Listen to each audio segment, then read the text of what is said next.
नमस्कार मित्रों, TV 20 news पर मैं हूं आपके साथ अशोक वर्मा। आप देखते रहिए टीवी 20 न्यूज, बने रहिए हमारे साथ। लाट घाट के पास जमसर गांव में विश्व हिंदू परिषद गोरक्षा विभाग की ओर से किसान संगोष्ठी का आयोजन किया गया। कार्यक्रम में विहिप गोरक्षा प्रांत अध्यक्ष राणा प्रताप राय सोनू के आवास पर हुआ, जिसमें मुख्य अतिथि के रूप में उत्तर प्रदेश गौ सेवा आयोजन के अध्यक्ष श्याम बिहारी गुप्ता शामिल हुए। उन्होंने किसानों के रसायन मुक्त गौ आधारित प्राकृतिक खेती अपनाने और देसी नस्ल की गाय पालने का आह्वान किया। कार्यक्रम में मां कालिका शक्तिपीठ झनझूला के मुख्य पुजारी रणविजय महाराज सहित कई संत व संगठन पदाधिकारी मौजूद रहे। गोष्ठी के दौरान राघवेंद्र मिश्रा लड्डू को विहिप गोरक्षा विभाग का जिला मंत्री और अरविंद मोदनवाल को जिला उपाध्यक्ष घोषित किया गया। कार्यक्रम में सैकड़ों किसान और गौपालक उपस्थित रहे। सर आज ये किसान गोष्ठी का आयोजन किया गया है। सर इसमें सरकार की क्या मंशा है और किस तरह के कार्यक्रम ग्रामीण क्षेत्रों में चलाए जा रहे हैं? देखिए, दुर्वासा ऋषि की इस पवित्र भूमि आर्यमगढ़ की सभी उपस्थित किसान भाइयों को, बहनों को मैं प्रणाम करता हूं।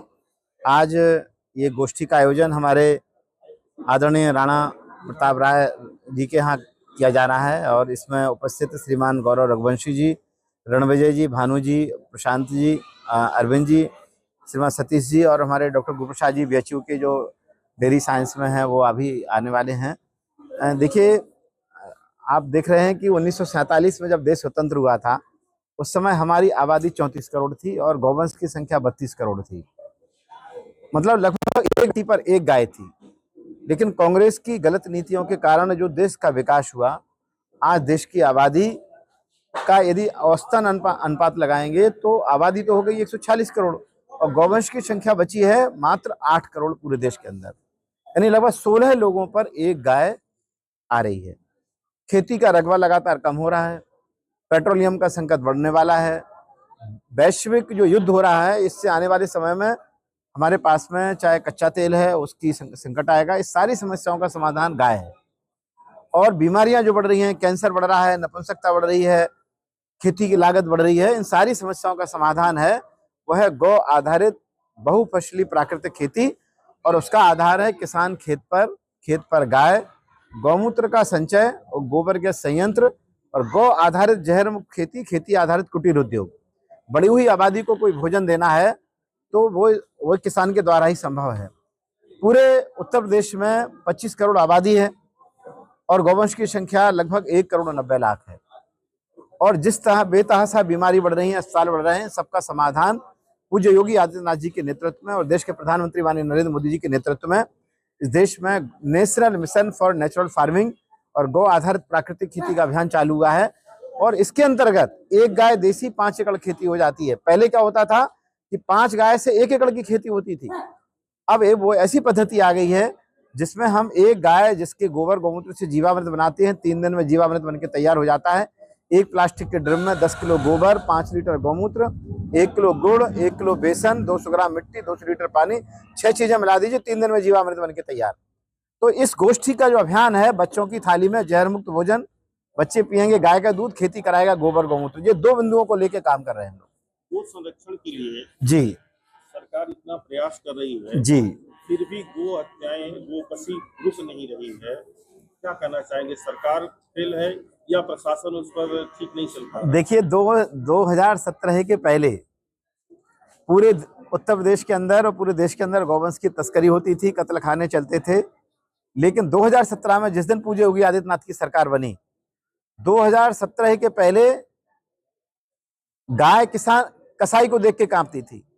आज 2017 के बाद गाय को देख के कसाई कांप रहा है।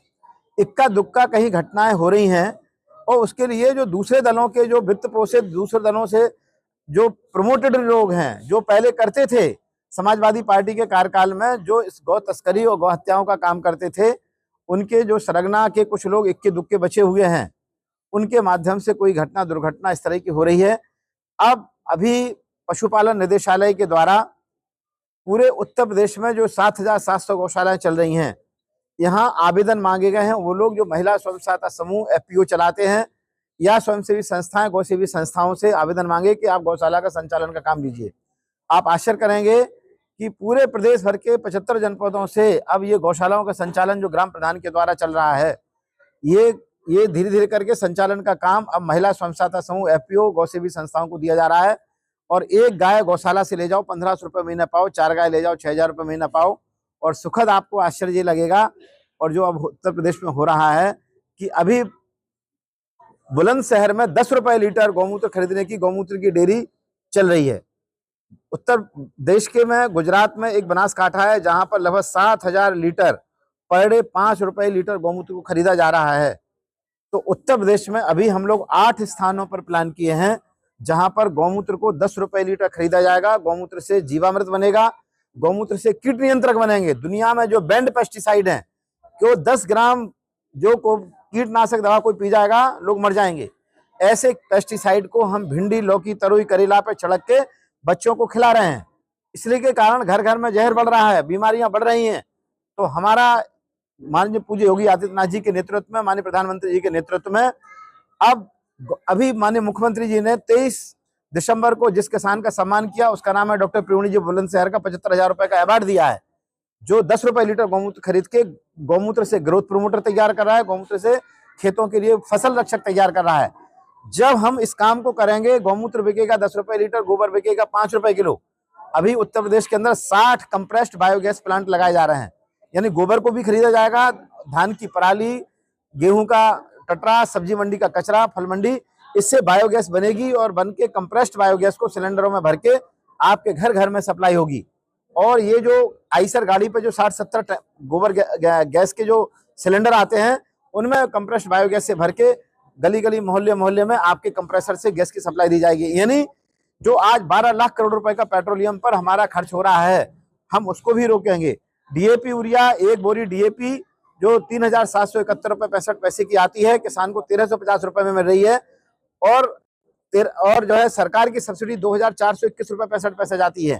और बीमारियां अलग से बढ़ रही हैं, देसी केचुआ मर रहा है, पानी का संकट बढ़ रहा है, मिट्टी जहरीली हो रही है, ऑर्गेनिक कार्बन कम हो रहा है। इन सारी समस्याओं का समाधान गाय से निकलने वाला है। उसी उद्देश्य से आज की जो गोष्ठी का आयोजन, बंद हो गई है कि चल? गौ तस्करी पूरी तरह से निषेध है। माननीय योगी जी पहले नंबर 1 पर एक व्यक्ति की, आए दिन कहीं न कहीं गौ तस्करी। देखिए आप, ऐसा है, उत्तर प्रदेश एक बहुत विशाल देश है, 25 करोड़ की आबादी का देश है। दुनिया की आबादी 800 करोड़ 850 करोड़ है। 25 करोड़ आबादी वाले से ज्यादा आबादी वाले दुनिया में 4 देश हैं, 5वीं नंबर की आबादी वाला उत्तर प्रदेश देश है। तो इन सारी चीजों में कभी कभी कोई घटना, भाई लाखों में एक आध घटना यदि घट जाती है, जिस दिन घटना घटती है पूज्य योगी आदित्यनाथ जी एक व्यक्ति की रिपोर्ट ले रहे हैं।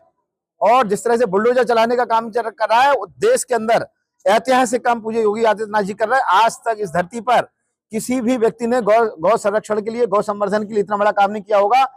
2100 करोड़ रुपए सरकार के द्वारा गौ संरक्षण के काम में हो रहा है। बताइए 1947 के बाद कोई ऐसा हुआ मुख्यमंत्री जिसने किया हो? गौ संरक्षण की आप बात कर रहे हैं, गौशाला पारनकुंडा में एक गौशाला है, वहाँ पे पुलिस की छापेमारी होती है, गौ तस्करी का मामला प्रकाश में आता है। उसके बाद वहाँ पे शिफ्ट कर दी जाती है दूसरी जगह पे। आज वहाँ हालत यह है, 6 कर्मचारी नियुक्त हैं, 6 में से सिर्फ 3 को सैलरी मिलती है, 3 को नहीं मिली है। वो काफी परेशान है। क्या कर्मचारियों के लिए भी व्यवस्था की जाएगी बेहतर, ताकि उनकी रोजी? आप थोड़ा सा लिख के दीजिए, हम इस संबंध में जिलाधिकारी से कल बात करेंगे।